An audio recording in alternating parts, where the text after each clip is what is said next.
দিয়েছেন স্যার, আমরা আনঅফিসিয়ালি পাঠিয়েছিলাম।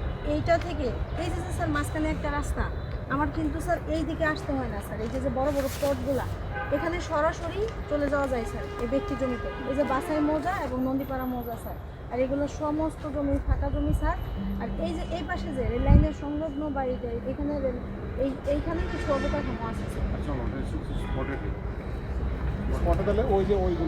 এখানে যেটা হচ্ছে যে আমার দরকার হলো এই জায়গাটাতে আমার কতটুকু জায়গাতে কী পরিমাণ স্থাপন হচ্ছে, এটাকে যদি আমরা হিসাব করি তাহলে আনইউজ ল্যান্ড এখানে কতটুকু, এটা একটা হিসাব। এই জায়গাটা কোনটা? এটা এই ইয়েলোটা হলো একটা এক্সিট এইখানে চলে আসবে স্যার। মানে মেন জি স্যার, মানে ওদেরকে যে বন্দোবস্ত দেওয়া আছে তখন এইখান থেকে স্যার একটা ই হয়, কিন্তু এইখানকার কানেকশনটা লাগবে স্যার। এটা তো একটা মেডিকেল কলেজ, যদি স্যার এখানে ইয়ে হয় তাহলে এদিকে একটা এক্সিট লাগবে। এক্সিটের একটা ঢাকা সিলেট হাইওয়ে মহাসড়ক পর্যন্ত স্যার পৌঁছায়, হ্যাঁ ওই পর্যন্ত স্যার একটা লাগবে। সেটা কানেকশন দুই দিক দিয়ে হ্যাঁ দুই দিক থেকেই লাগবে। একটা বা দুইটা লাগবে। এদিকেও একটা লাগবে, এদিকেও লাগবে। আর ওদের সংযোগটা আছে স্যার, এই মহাসড়ক স্যার এই প্রাইভেট ল্যান্ডের এই মাঝখানে যেটা প্রস্তাব আসবে তখন স্যার সমাগত যাচাই দিয়ে এই জমিটার পজিটিভ সেটা তো বুঝছি, সেটা তো আমি তোকে বললাম।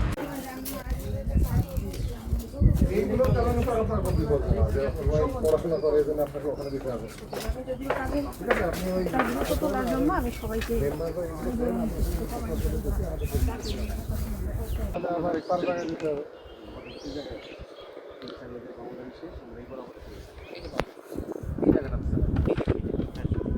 হ্যাঁ, এই নিচের জমিগুলো খালি। রাস্তা ওই যে রেল লাইনের এই দিক থেকে কোনোভাবে রাস্তা বের করতে হবে। রাস্তা না, এই না এখন তো রাস্তা নাই, নিলে এই পুরো ওই রেলের জমি পর্যন্ত নিতে হবে। মানে না তুমি তো এটা করতেই পারতেছো না, কারণ এখানে বিরাট প্রাইভেট ল্যান্ড নেওয়াটা যৌক্তিক সাইডে ওদের তো এগুলো সবাই লাগবেই। এটা মানে নিলে আপত্তি দেবে। বাংলা শেষ হয়ে গেছে পরে এখানে স্যার এটা রোড